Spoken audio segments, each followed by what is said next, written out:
Assalamualaikum warahmatullahi wabarakatuh. Cara cleaner browser DCP T300 lewat printer langsung ya.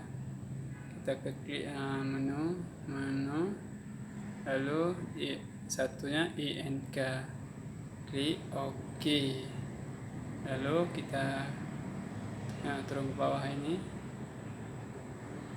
cleaner. Kalau black aja tinggal klik OK. Kalau color juga tinggal klik OK. Saya mau pilih yang all, tinggal klik ini. Ini lagi proses cleaning printernya. Tunggu sampai selesai, nanti tinggal kita tes print. Semoga hasilnya 100% oke ya. Sekian tutorialnya, tutorial singkat cara cleaning DCP T300 printer browser. Terima kasih banyak. Assalamualaikum warahmatullahi wabarakatuh.